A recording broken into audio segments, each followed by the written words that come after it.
Fala galera, como é que vocês estão aí? Tudo beleza? Bem, o tema da aula de hoje é atrito. Esse tema ele é uma sequência do assunto de dinâmica, tá? Como nós já trabalhamos lá no capítulo 10, o assunto de dinâmica, as três leis de Newton.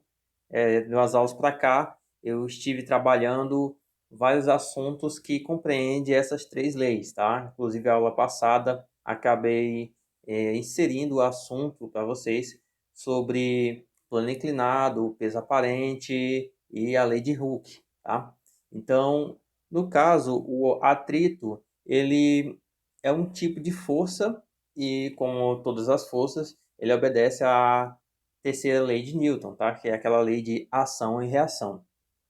Para que você possa compreender melhor o que é o atrito, eu posso citar aqui alguns exemplos, como, por exemplo, uma situação onde talvez você tenha passado de, ao andar em uma cerâmica que está lavada e completamente ensaboada, você acabar escorregando e caindo.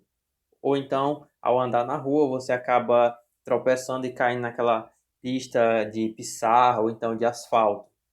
Nas duas situações, há presença do atrito. Na primeira situação, onde você escorregou em um piso molhado ou ensaboado, a existência do atrito ali ela é pequena. Existe atrito, porém o atrito é pequeno e você acaba escorregando.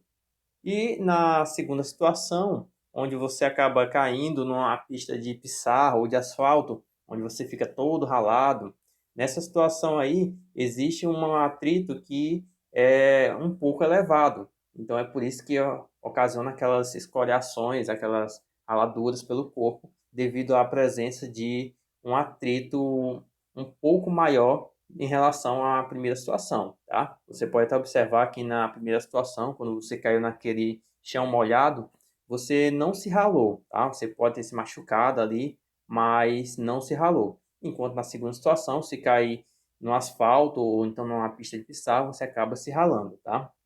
Esse aí é um exemplo da presença do atrito. Outro exemplo do atrito é o seguinte: você pode também verificar o atrito presente em pneus. Por exemplo, o pneu de um carro, de uma moto, de uma bicicleta, quando ele é novo, você percebe que ele é um pneu que ele é grosso, ele é bem robusto, e à medida que o veículo vai sendo usado, aquele pneu ele vai deixando de ter toda aquela característica, ele acaba ficando mais liso, ele vai ficando mais escorregadio. Mas por que que isso acontece? Porque à medida que aquele pneu ele vai girando, ele vai tendo um desgaste, pois ele está em contato ali com o chão, e esse desgaste ele é ocasionado pelo atrito, o atrito entre a borracha do pneu e o chão que ele tem contato. Esse desgaste ele provoca um efeito de perca de material, dando a característica de um pneu liso, tá? E qual é o problema do pneu liso? O problema do pneu liso é que, como ele tem menos aderência, ocasiona o risco do veículo ele acabar derrapando, saindo da pista, ou então em situação de veículos de duas rodas, possa estar escorregando e derrubando ali o piloto, tá? Já que nós estamos compreendendo melhor agora o atrito, a questão é saber como é que ele funciona. Para a gente poder entender melhor como é que funciona o atrito, vamos observar a seguinte imagem. Essa imagem que vocês estão vendo aí, ela está localizada no livro de vocês, aí na página 167, tá bom? Então, o que vocês veem aí é um cubo, tá? Esse cubo, ele está em contato aí com uma outra superfície, uma superfície plana. Para que nós possamos entender como é que o atrito funciona entre o cubo e essa superfície plana, é necessário ampliar a superfície de contato entre o cubo e a superfície plana. No livro aqui tem uma exemplificação de como é que fica ampliado. Aí foi ampliado algumas milhares de vezes e você observa que o cubo, ele que é para ter uma superfície lisa, ele não é liso. Ele tem umas pequenas rugosidades, assim como a outra superfície. Esse exemplo que está sendo dado no livro, ele fala que é um cubo que é liso, tá? E a superfície plana, no caso, é uma lixa. Você observa que a lixa, que é no caso representada pelo piso de cor amarela, ela tem umas rugosidades bem maiores do que a do cubo, tá? Então, no momento que o cubo tem contato com o piso, essas rugosidades, elas acabam se conectando de forma que fica mais difícil dele deslizar. Por exemplo, se ocasionasse uma inclinação, supondo que aqui a caneta é, no caso, o piso, e eu colocasse o objeto em cima. Se eu inclinasse o piso com o objeto em cima, esse objeto ia chegar um momento que ele ia começar a escorregar. Mas tem uma inclinação que ele não desliza, tá? Por quê? Porque aquelas rugosidades do exemplo da imagem ali, elas estão conectadas de uma forma que ainda não deu para escapulir, tá? Então vai chegar um momento que elas vão acabar escapulindo e o objeto ele vai acabar escorregando. Esse tipo de atrito que eu estou falando para vocês, ele é classificado como um atrito seco. O que é um atrito seco? O atrito seco ocorre quando não há presença de nenhum fluido entre dois corpos, tá? Por exemplo, se eu colocasse em minha mão um objeto e eu começar a inclinar ele, você observa que o objeto ele não cai. Mas se eu colocasse alguma coisa sobre minha mão, como um óleo ou sabão líquido ou coisa parecida, quando eu fizesse essa inclinação aqui, o objeto ele tenderia a escorregar e cair, tá? Por causa que o atrito ele foi prejudicado devido à presença daquele fluido entre o objeto e a superfície de contato. Dos exemplos que eu dei anteriormente, o atrito que foi trabalhado é o atrito seco, tá? Então, nós estaremos trabalhando aqui com esse tipo de atrito. O atrito seco ele pode ser dividido em dois tipos.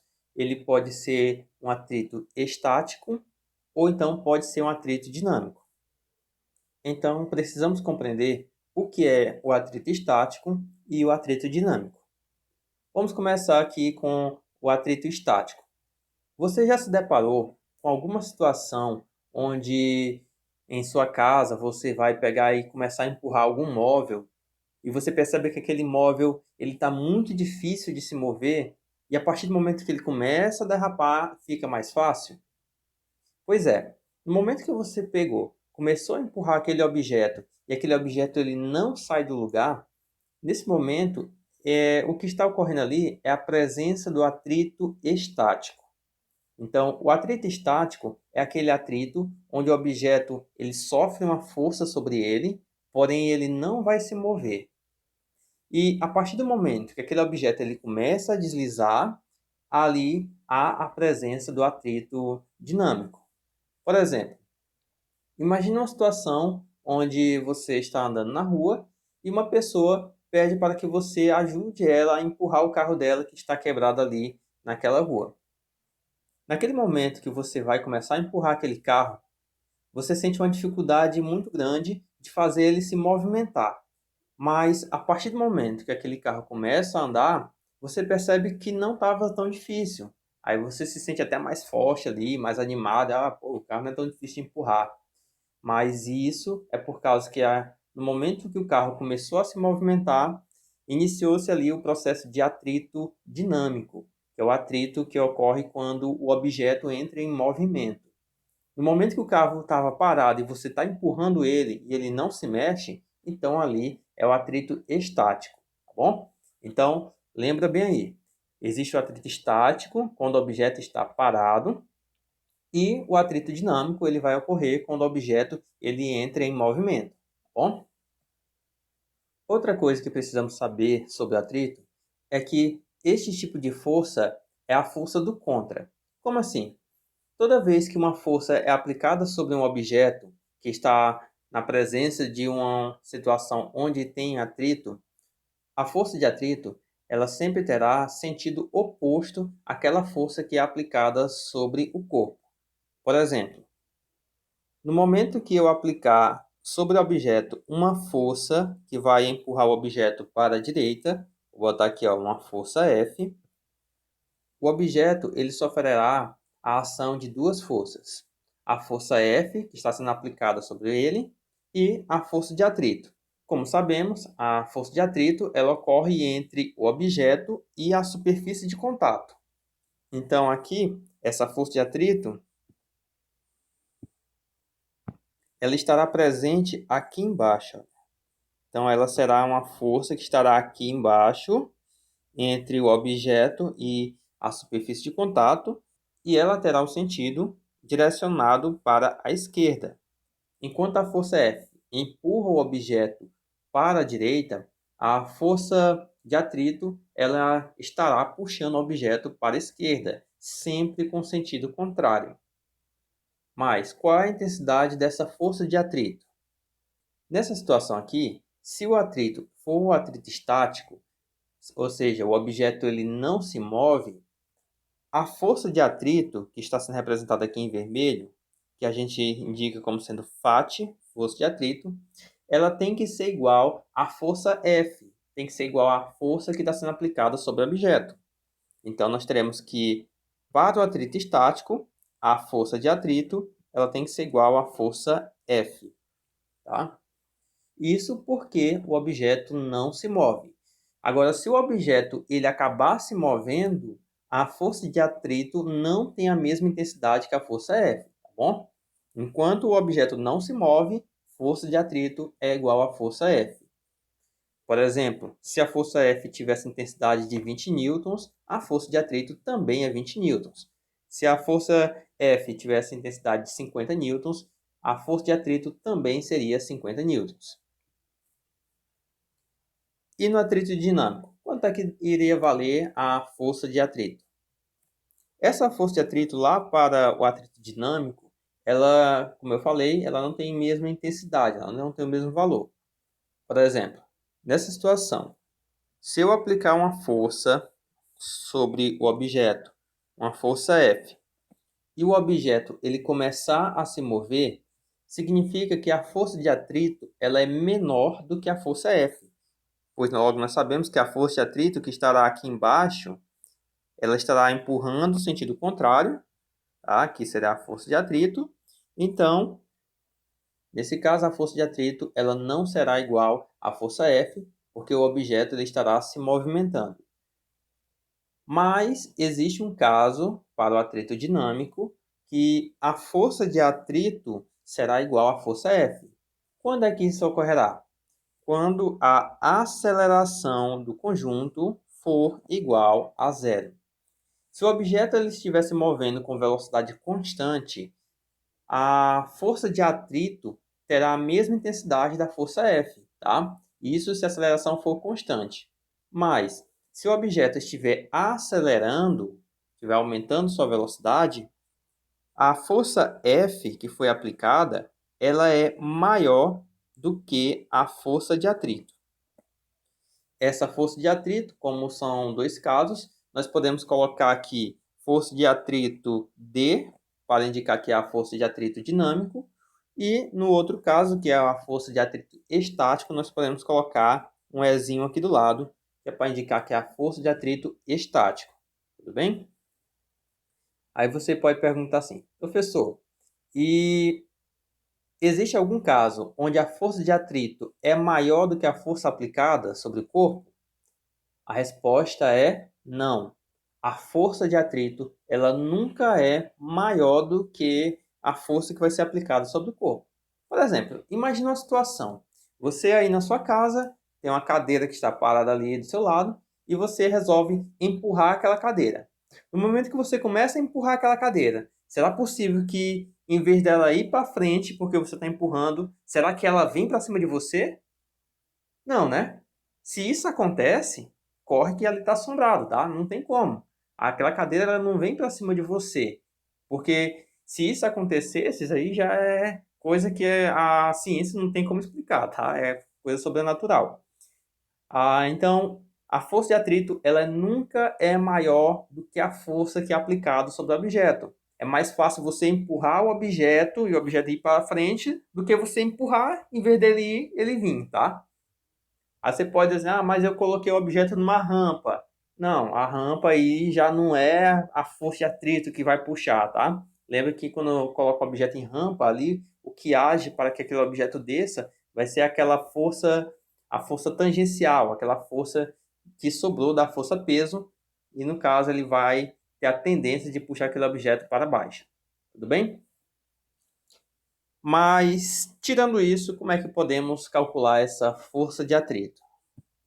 A força de atrito, ela tem uma relação direta aí com o peso do objeto, tá? Você sabe muito bem que quando um objeto ali possui uma certa massa, ou seja, vai ter, no caso, aqui no nosso planeta, um certo peso, e quanto maior for o peso daquele objeto, maior é a dificuldade de você empurrar. Por exemplo, se você for empurrar um carrinho de passeio no meio da rua, como no exemplo que deu anteriormente, você consegue empurrar esse carro com facilidade. Mas tenta empurrar um caminhão. A pessoa chama assim: ei, rapaz, me ajuda bem a empurrar meu caminhão, que ele quebrou. Se você for empurrar aquele caminhão sozinho, você vai ter uma dificuldade muito grande. Por quê? Porque a massa daquele caminhão é bem maior do que um carro de passeio, logo ele apresentará um maior peso. E, por consequência, a força de atrito entre o caminhão e o solo é bem maior. Então, nós podemos tirar o seguinte, que a força de atrito, vou colocar aqui, ó, ela é diretamente proporcional ao peso. Mas se eu colocar diretamente proporcional ao peso, fica errado. Por quê? Porque nós sabemos que o objeto ele tem um certo peso, um peso normal, quando o solo, aliás, ele está plano. Mas à medida que esse solo ele tem uma certa inclinação, o peso do objeto que está sobre aquele solo, ele é um peso que tem uma intensidade diferente do normal, tá? Ele vai ter uma menor intensidade.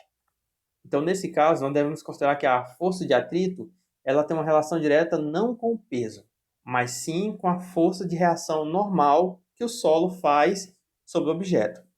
Então, vou colocar que a força de atrito tem que ser igual à força normal. Agora é o seguinte, pessoal, nós sabemos que cada superfície ele tem um comportamento diferente, tá? Se você pega e anda numa cerâmica, uma cerâmica polida, tá? Acabou de passar cera, ali ela tá lisa. Se você anda numa cerâmica que não está polida, ela não está tão lisa assim. Então, a textura daquela superfície é totalmente diferente, assim como é diferente de um piso somente de concreto, como é diferente de uma pista de asfalto, como é diferente de uma pista de pissarra, tá? Então, cada uma dessas superfícies, elas têm algo que chamamos de coeficiente de atrito, tá? O que é isso? Coeficiente de atrito é uma característica que a superfície adquire que permite que aquele objeto possua um certo tipo de atrito sobre ela, tá bom? E, basicamente, tudo tem um coeficiente de atrito. Por exemplo, nós só conseguimos segurar um objeto graças ao atrito existente entre nossas mãos e o objeto existente, tá? Então, o atrito, ele está praticamente em tudo. Imagina você um mundo sem atrito. Como é que seria um mundo sem atrito? Se nesse momento não existisse atrito em nada, nada nesse mundo, pode acreditar que todo o planeta iria morrer, tá? Porque nós não conseguiríamos segurar nada. Você não conseguiria pegar um objeto, não conseguiria pegar um copo, um prato, não teria como segurar, porque seria completamente liso, muito liso mesmo. As coisas não segurariam em nada, você não ia conseguir se vestir nem nada, tá? Isso por causa que o atrito não iria permitir que você segurasse, porque não existia atrito. Então, atrito é muito importante para a existência de vida nesse planeta, tá bom? Então, voltando aqui para a nossa fórmula, a força de atrito ela é diretamente proporcional, aliás, à força normal e também é diretamente proporcional ao que nós chamamos de coeficiente de atrito, e esse coeficiente de atrito é representado por este símbolo. Se você ainda não conhece esse símbolo aqui, esse símbolo é uma letra grega, tá? O nome dele é Mi, e aqui nós chamaremos essa letra de coeficiente de atrito. Como padrão, existe dois tipos de coeficiente de atrito. O coeficiente de atrito estático, no caso aqui, ó, vou representar como μe, que é o coeficiente de atrito estático, e aqui nós temos o cinético ou dinâmico, e eu posso representar como coeficiente de atrito D. Vou colocar D de dinâmico, mas se você quiser colocar um C para cinético, também pode, que é a mesma coisa, tá bom? Então, vamos fazer alguns exemplos para nós compreendermos como é que funciona esse atrito, tá bom? Nós temos aqui a primeira questão. Uma caixa de madeira contendo um equipamento de laboratório médico é arrastada sobre uma superfície plana, horizontal e ligeiramente rugosa. A massa da caixa é de 800 kg e a intensidade da força que move com velocidade constante é de 500 N. Calcule o coeficiente de atrito dinâmico entre a caixa e a superfície, dado que a gravidade é igual a 10 metros por segundo ao quadrado. Então, vamos lá. Primeira coisa que eu vou fazer aqui é anotar todos os valores que o problema forneceu e depois fazer um esquema do que o problema está falando, tá bom? Então, aqui nós temos uma caixa que ela tem uma massa de 800 quilos. Eu vou colocar aqui. A massa é igual a 800 quilogramas. E uma força que vai ser aplicada sobre ela foi dita aqui que é de 500 newtons. Então, aqui eu vou colocar uma força F igual a 500 newton. E o objetivo aqui em questão é calcular o coeficiente de atrito dinâmico. Então, vou colocar aqui, ó, coeficiente de atrito dinâmico é o que nós queremos saber. E outra coisa que ele forneceu aqui foi a gravidade. A gravidade como sendo 10 metros por segundo ao quadrado. Lembra aqui, pessoal, que essa gravidade aqui no ensino médio, geralmente ele é dado como 10 metros por segundo ao quadrado, somente para facilitar aí a hora do cálculo, tá? Mas, geralmente, tem que colocar aquele 9,8 em vários problemas, principalmente em problema aí de nível de vestibulares, que eles cobram bastante, tá bom? Então é o seguinte, ó. O problema falou que nós temos a caixa que ela está sendo arrastada sobre uma superfície plana e horizontal, ligeiramente rugosa. Então, eu vou botar aqui, ó, a caixa e aqui está a superfície. Então, vai ser aplicada aqui uma força de 500 newtons, que vai ser uma força aplicada sobre a caixa. E, no caso, vai existir o atrito dinâmico entre elas. E também, um outro fator que nós não podemos passar despercebido é que essa caixa ela vai se mover com velocidade constante. Observe aqui no problema que ele fala que a velocidade ela é constante. O que isso significa? Velocidade constante, pessoal, significa que o objeto ele não tem aceleração. A aceleração aqui ela é igual a zero. E se a aceleração é igual a zero, nós sabemos então que a força resultante do sistema tem que ser igual a zero, tá? Essa aqui é a nossa conclusão. Se a força resultante é igual a zero, então aqui em cima ó, nós temos a força F aplicada para a direita e voltando aqui para a esquerda, haverá a atuação da força de atrito. Dessa forma, com a força resultante sendo zero, significa que a força F tem que ser igual à força de atrito. Por exemplo, eu vou fazer aqui do zero. Vou colocar aqui que existe a força resultante, mesmo sabendo que ela é zero, tá bom? Vou colocar aqui força resultante. Nós sabemos que a força resultante tem que ser igual à soma de todas as forças. Então, tem que ser igual. Vou colocar primeiro a força F, tá? Vou colocar primeiro essa força aqui, porque essa força ela sempre tem que ser maior, pois ela que vai movimentar o objeto. Em sequência, eu vou colocar a força de atrito. Então, tem que ser igual à força F. Observe que a força F está indo para a direita. E como a força de atrito ela vai para a esquerda, o sinal dela tem que ser oposto. Então, tem que ser menos a força de atrito. Como a força resultante ela vai dar zero, porque a aceleração é zero, nós podemos colocar aqui que zero é igual à força F menos a força de atrito. Essa força de atrito que está negativa, a gente pode passar lá para o outro lado, que ela vai acabar ficando positivo. Vou colocar aqui, ó, passou para o outro lado. Então, nós temos que a força de atrito ela tem que ser igual à força F. Mas como é que podemos calcular a força de atrito? Eu expliquei agora há pouco que a força de atrito ela é igual à força normal multiplicado pelo coeficiente de atrito. Aí você fica assim, poxa, força normal, como é que calcula a força normal? Como o objeto está em cima de um plano, a força normal, pessoal, é uma força que empurra para cima. Vou colocar aqui, ó, força normal, ela tem que ser igual ao peso da caixa. Então aqui, ó, força normal é igual ao peso. Por que é igual ao peso? Porque se a força normal for maior, o objeto ele vai subir, e se a força normal for menor, então o objeto ele vai afundar no chão, tá? Então força normal é igual ao peso.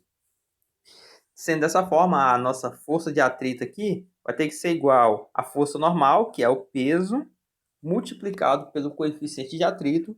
E o coeficiente de atrito aqui é o dinâmico. Vou colocar aqui, ó, MD igual à força F. Como eu quero encontrar aqui o coeficiente de atrito, eu vou colocar que o coeficiente de atrito dinâmico é igual à força F dividido pelo peso. Assim, o coeficiente de atrito dinâmico é igual à força F, que vai dar 500, dividido pelo peso da caixa. E o peso dele, para quem não sabe calcular ainda, é a massa de 800 multiplicado pela gravidade, que é 10. Vou colocar aqui que o coeficiente de atrito dinâmico é igual. Aqui você pode cancelar, ó, dois zeros, um aqui e um aqui, ó, um em cima e um embaixo, e cancelar novamente, ó, um em cima, um embaixo, ou seja, cancelou dois zeros em cima e cancelou dois zeros embaixo. O que vai sobrar? Sobrou 5 em cima e 8 vezes 10 embaixo. Então, aqui você já pode fazer o seguinte, você pode pegar e simplificar a parte de cima por 5 e a parte de baixo também por 5. Eu vou ter que o coeficiente de atrito dinâmico é igual a, se eu dividir aqui, ó, por 5 e aqui embaixo por 5, eu encontro 1 e embaixo eu vou colocar 8 vezes 2. Então, aqui eu tenho 1 dividido por 8 vezes 2. No caso, o coeficiente de atrito dinâmico vai ser 1 dividido por 16.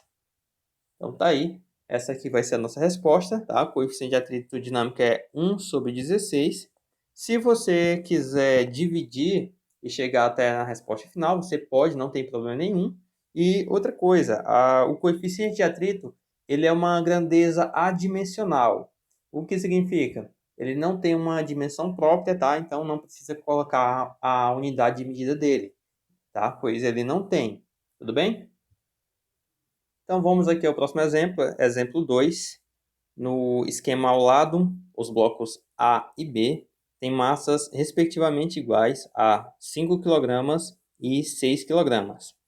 E a polia e o fio são ideais. No caso, é aquela polia onde a massa e a dimensão dela é totalmente desprezível, tá?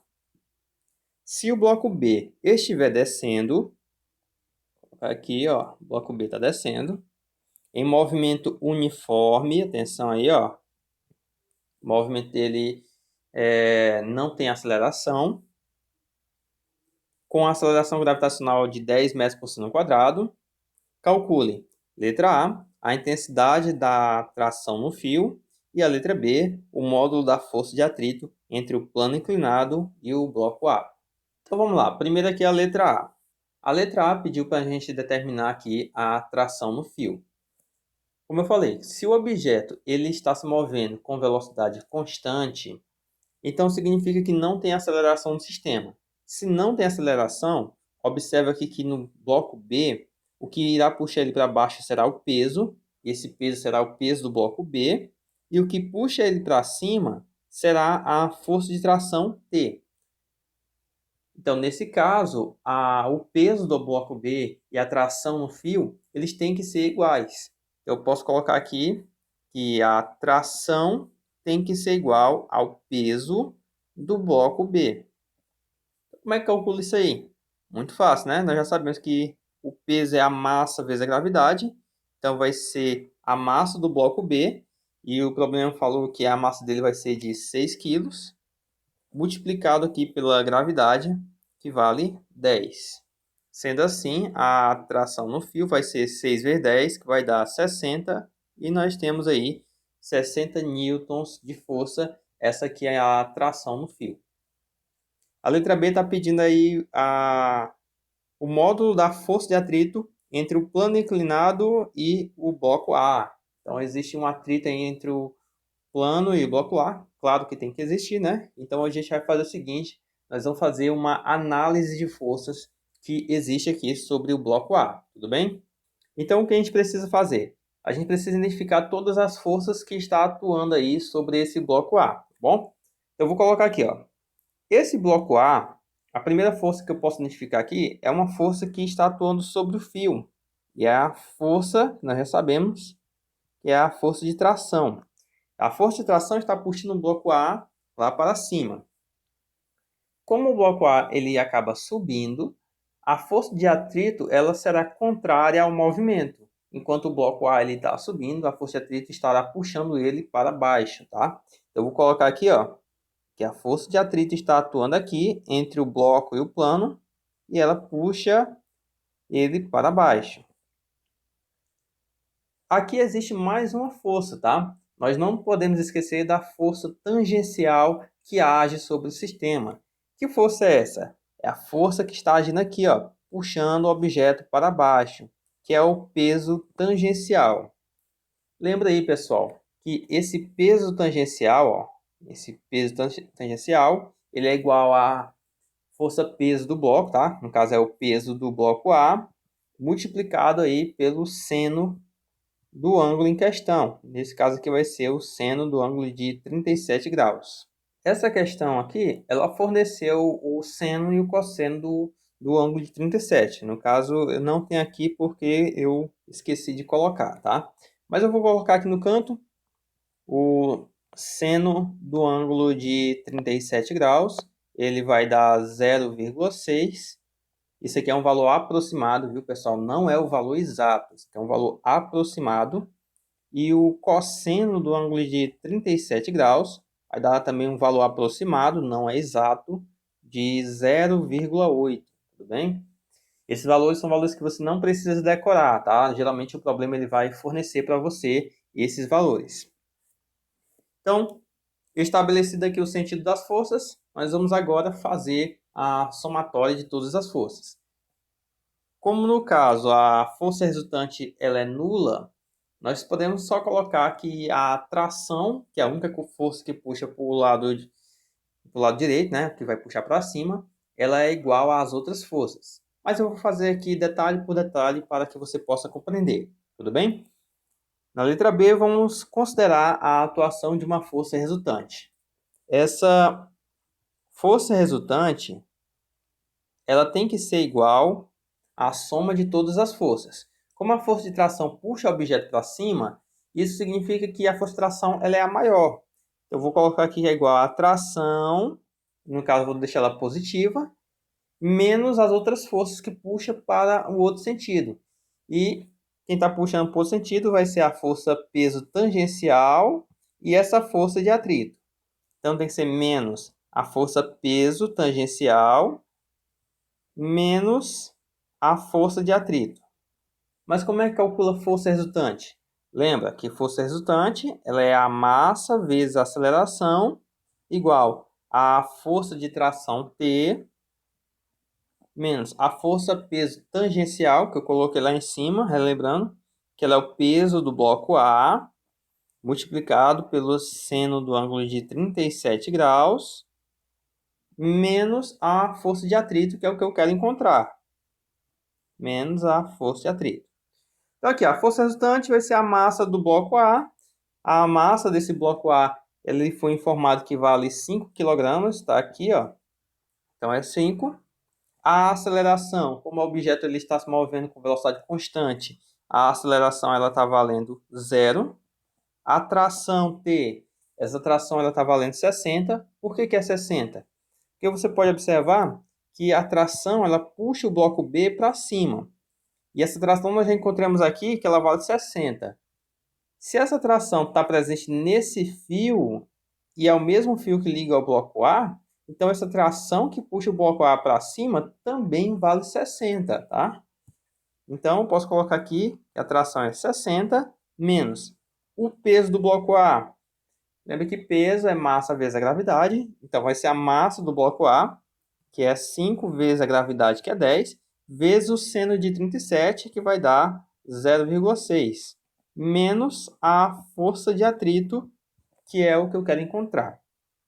5 vezes 0 vai dar 0, igual a 60, menos 5 vezes 10 é 50, e 50 vezes 0,6 vai dar um total de 30.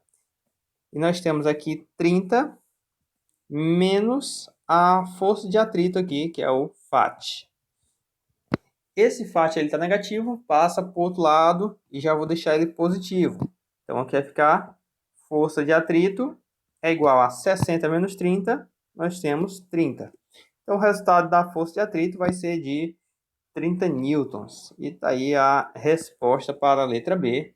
E aqui a resposta para a letra A. Vamos ao próximo exemplo. Temos aqui o exemplo 4. Um corpo de 5 kg de massa está inicialmente em repouso. Eu vou começar a anotar aqui primeiro os valores, tá, pessoal? Nós temos aqui, ó, massa do objeto, 5 kg. E ele falou que está inicialmente em repouso, então a velocidade dele inicial é igual a 0. Sobre uma superfície horizontal com a qual tem coeficiente de atrito estático de 0,5.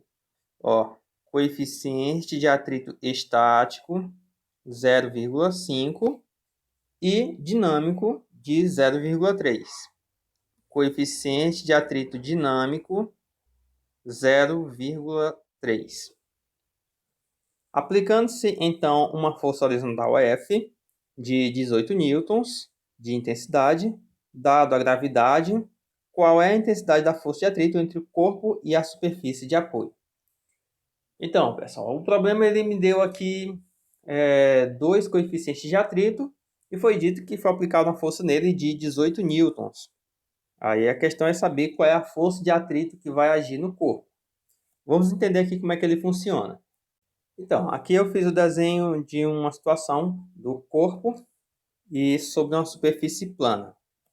O problema falou que vai ser aplicada uma força aqui sobre ele, e essa força tem intensidade de 18 newtons. Nós sabemos que no momento em que uma força é aplicada sobre um corpo, começa a atuar sobre ele a ação de uma força de atrito. E a força de atrito tem sentido contrário ao sentido da força que foi aplicada nele. Então aqui vai existir uma força de atrito, ó, aqui embaixo. O sentido é o sentido contrário à força original. E aqui vai ser a força de atrito. Agora, para a gente saber qual é a intensidade da força de atrito aqui, nós precisamos calcular o valor da máxima força necessária para que esse corpo ele se movimente. Mas que máxima força é essa? Pessoal, quando a gente fala em máxima força necessária para movimentar o objeto, a gente está falando da força de atrito estático. No momento que você aplica uma força no objeto e você aumenta a força e ele não se mexe, a partir do momento que você aumentar mais um pouco aquela força e o objeto começar a se mover, aquela força necessária para fazer ele se mover foi a máxima força necessária para que o objeto continue ali ainda no estado estático. Então, eu vou fazer o cálculo primeiro aqui da força de atrito estático para ver como é que o corpo se comporta. Tudo bem? Então, aqui, ó, força de atrito estático, ele é igual ao peso do objeto, a força normal dele, multiplicado pelo coeficiente de atrito, no caso tem que ser o estático. Então, aqui, ó, força de atrito estático é igual a força normal. Lembra que a força normal é igual a força peso, pois No caso aqui, o que nós temos para baixo é o valor da força-peso. E quem vai puxar para cima é a força normal. Como o objeto ele não sobe nem desce, então a força normal ela tem que ser igual ao peso. Coloca aqui, ó, força normal igual ao peso. Então, o preciso do peso do objeto. O objeto ele tem 5 kg de massa, logo ele vai ter peso de 5 vezes 10, vezes o coeficiente de atrito estático, que foi informado que vale 0,5.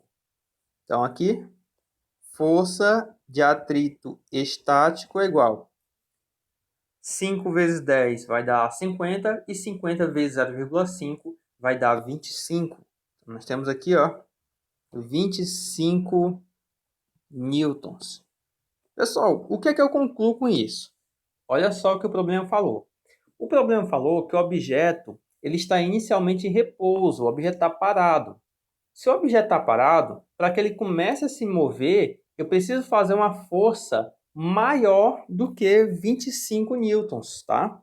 Então, enquanto eu não fizer uma força maior do que esses 25 newtons, o corpo não se mexe, tá?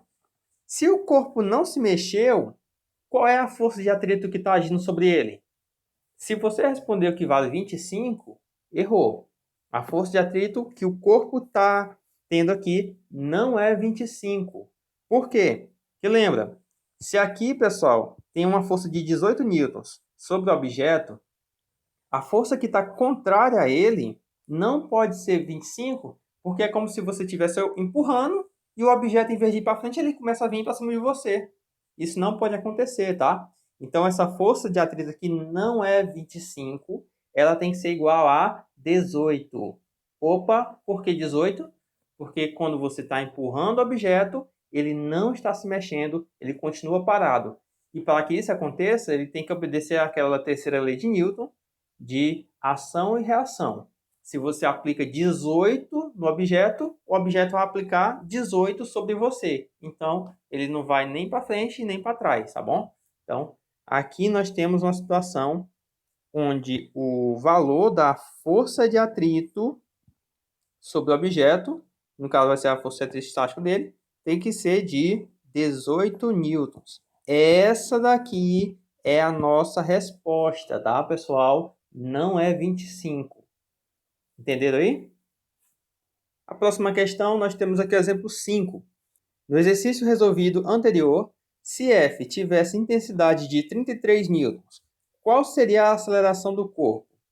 Aí, opa, olha só. Nessa situação aqui, pessoal, vou desenhar aqui simplesmente o objeto, ó. Dessa vez, a força que vai empurrar ele, ela tem intensidade de 33 newtons. E você lembra que para poder mover o objeto, tem que ser uma força maior do que 25. A partir desse momento que o objeto entra em movimento, a força de atrito não é mais 25. Ela passa a ser a força de atrito dinâmico. Então, o que a gente vai fazer? Aqui vai existir uma força de atrito que vai empurrar no sentido contrário. E essa força de atrito é a força de atrito dinâmico. Precisamos calcular ela primeiro. Então, vamos fazer o cálculo aqui, ó. Força de atrito dinâmico, ela tem que ser igual à força normal do objeto multiplicado pelo coeficiente de atrito dinâmico. E agora? Força de atrito dinâmico é igual à força normal. Lembrando aqui que o objeto ele tem 5 kg, tá? E a gravidade lá é 10. Então, vai ser 5 kg vezes 10 vezes o coeficiente de atrito dinâmico. Voltando lá no problema, ó, que ele vale 0,3. Então, aqui é vezes 0,3. Sendo assim, força de atrito dinâmico é igual 5 vezes 10, 50. E 50 vezes 0,3 vai dar um total de 15. Então, nós temos aqui uma força contrária de 15 newtons. Então é o seguinte, ó, enquanto 33 newtons empurra para a direita, nós vamos ter contrário uma força de 15 newtons. Então aqui vai existir a presença da força resultante, porque existem diferenças de forças, e nós sabemos que a força resultante tem que ser igual à soma de todas as forças. Observe que uma vai para a direita e a outra vai para a esquerda. Então, vai ter que ser a força que vai para a direita, que eu vou escolher como positiva, a de 33, menos a que está indo para a esquerda, que é a força de atrito, que ela vale 15. Mas força resultante é massa vezes aceleração, né? Então, eu vou colocar que a força resultante é a massa do objeto, lá está valendo 5, multiplicado pela aceleração, que não sabemos quanto equivale, e aqui 33 menos 15. 33 menos 15 nós temos um total de 18, então a aceleração é igual a 18 dividido por 5. 18 dividido para 5 vai dar 3, esse 3 ele vai sobrar ali um total de 3 ainda. 3 não divide por 5, mas a gente pode pegar aí, colocar a vírgula, como eu fiz agora, e botar 30 por 5, que vai dar um total de 6. Então, deu 3,6. Isso aqui é metros por segundo ao quadrado. E está aí o valor da aceleração se a força for de 33 newtons. Vamos ao nosso último exemplo aqui. É o exemplo 7. Pessoal, eu trouxe esse último exemplo para a gente entender um pouco também sobre mais um tipo de força de atrito, que é, no caso, a força de atrito que ocorre através dos fluidos. Caso você não saiba, pessoal, o ar, ele exerce uma resistência, tá? Ou seja, ele exerce uma força de atrito, que no caso a gente chama de força de resistência. Tanto o ar como a água são fluidos que oferecem uma resistência ao movimento de um corpo, tá? Por exemplo, essa questão aqui, ela trata sobre um paraquedista, né? Vamos dar uma lida aqui sobre ela. Um atleta salta de paraquedas e desce com velocidade terminal constante. O conjunto paraquedas mais paraquedista tem massa de 122,5 kg, sendo a gravidade de 10 metros por segundo, determine. Então é o seguinte, antes de ir aos problemas, você tem que saber que no momento que o paraquedista ele salta, ele abre lá o seu paraquedas, a sua queda com o paraquedas aberto vai ser de velocidade constante, tá? Ou seja, a velocidade não aumenta, ela vai ser uma velocidade que irá ter sempre o mesmo valor à medida que vai descendo. Isso acontece porque, enquanto o seu peso puxa ele para baixo, uma força resistente, que é a força de resistência do ar, puxa ele para cima. Essa força de resistência é a força de atrito. Tá? A gente pode observar essa força de atrito existente aí também no meio automobilístico. Por exemplo, você já se perguntou por que os carros de corrida geralmente eles são pontiagudos? Por que eles têm a frente rebaixada e a parte traseira mais alta? Por que será? Aquele formato do veículo, no caso de veículos esportivos, eles geralmente é um formato onde a parte da frente é mais baixa do que a parte de trás, é justamente para poder quebrar ao máximo a resistência do ar. Enquanto o veículo ele vai para frente, o ar ele passa, é desviado para cima e ele empurra a parte traseira do veículo para baixo. Por que ele empurra para baixo? Ele vai empurrar essa parte traseira para baixo para deixar a roda do veículo presa ao solo. Dessa forma, o veículo ele não perde aderência e ele não derrapa com tanta facilidade, tá? Então, ele é desse formato justamente para quebrar aquela resistência do ar e também ficar preso ao solo. Agora, veículos que não são tão esportivos assim, tipo um caminhão, por exemplo, eles conseguem baixa velocidade, isso devido ao seu formato, que vai ter muita resistência com ar, e também a questão de sua altura, que também não colabora para conseguir grandes velocidades, tá? Então, com isso, aprendemos que o ar ele exerce uma resistência e essa resistência é uma forma de atrito, tá? Se não fosse o ar, pessoal, por exemplo, aviões não conseguiriam voar, nem aviões, nem helicópteros, nem pássaros, nada conseguiria voar por causa que não existiria o ar, tá? O ar é muito, muito importante para que os seres conseguissem sair do chão, tá? Conseguissem voar. Então, voltando aqui ao problema. A letra A está pedindo a intensidade da força de resistência do ar contra o paraquedas, uma força de resistência R, E a letra B pede a velocidade v de descida, sabendo que o coeficiente de proporcionalidade C entre a resistência do ar e a velocidade ao quadrado é de 100 newton segundo ao quadrado por metro quadrado. Primeiro, nessa situação onde envolve fluido como o ar, existe uma fórmula que nós podemos aplicar para esse tipo de situação, tá? A fórmula é a seguinte: a resistência lá do ar, ela tem que ser igual a C. Esse C aí é uma constante de proporcionalidade. Ela depende muito aí do formato do objeto, tá? Objetos com um certo formato, ele oferecem uma certa resistência ao ar, tá? Então, essa constante aqui você não precisa se preocupar por enquanto, e geralmente ele é dado o valor, ou então ele pede para você calcular com base nesses dados que foram fornecidos, tá bom? E ele vai ser multiplicado ainda pela velocidade do objeto ao quadrado. Então, tem que ser c vezes v ao quadrado. Com a fórmula já dada, agora a gente precisa só calcular o nosso problema, né? Vamos aqui com a letra A. A letra A está pedindo a força de resistência contra o paraquedas. Então, você observa o seguinte, ó. Pelo desenho aqui, você já percebe que o peso ele está aqui, ó, puxando o objeto para baixo. E enquanto nós temos uma força de resistência que puxa o objeto para cima. O problema, ele falou que o sistema, no momento que ele abre, ele vai descer aí com velocidade constante, tá? Como está aqui, ó. Ele vai descer com velocidade constante. Se ele desce com velocidade constante, isso significa que o peso e a força de reação, né, a força resistente do ar, tem que ser iguais. Então, eu vou colocar aqui que a força de resistência do ar tem que ser igual à força-peso. Então, aqui está dada a resposta, basta você calcular o peso. Então, a força de resistência do ar tem que ser igual ao peso, e o peso é a massa, que é 122,5, multiplicado pela gravidade, que o problema forneceu, que é 10.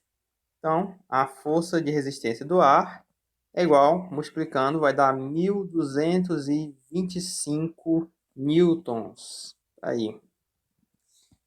Como é força, pessoal? A resposta tem que ser em newtons. Não esquece aí desse detalhe, tá bom? Letra B. A velocidade de descida, tá bom? Velocidade de descida você pode observar aqui na fórmula que já tem ela aparecendo, tá? Então, o que a gente vai fazer é só aplicar essa fórmula na letra B. Então, aqui, ó, letra B é igual a resistência do ar igual a C vezes V ao quadrado. Essa resistência do ar já calculamos, está aí na letra A. Ela vale 1.225 igual a C, que está valendo 100, multiplicada aí pela velocidade ao quadrado, por V quadrado. Podemos pegar esse 100 e passar para o outro lado dividindo. Vai ficar aqui, ó, 1.225 dividido por 100. Isso aqui é igual a V ao quadrado. Esse expoente 2 do V passa-se para o outro lado e ele já passa como uma raiz. Ou então você pode fazer o seguinte, você pode pegar e colocar a raiz de um lado e do outro da equação, dessa forma. Ó. Coloca uma raiz aqui e coloca uma raiz aqui.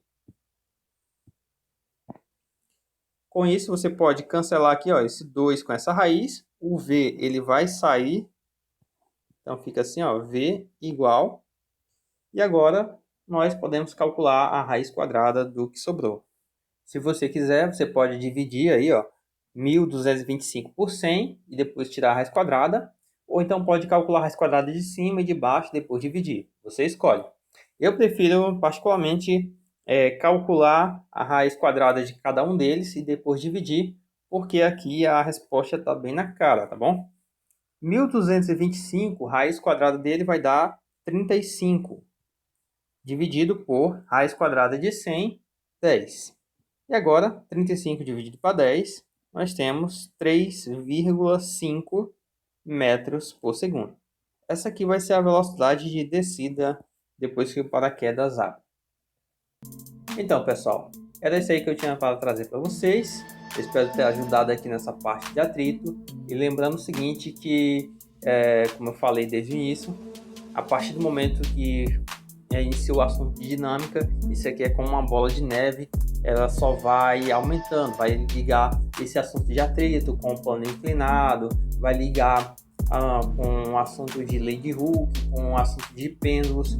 Então fica aquela mistura toda, mas não precisa se preocupar para poder resolver os problemas, basta simplesmente aplicar a terceira lei de Newton, que ela vai resolver praticamente tudo, tá? Que é a fórmula de igualar as forças. Você fazendo isso não tem nenhum tipo de problema, tudo bem? Com isso eu encerro a aula de hoje, nós nos vemos na próxima aula, fiquem com Deus e até a próxima.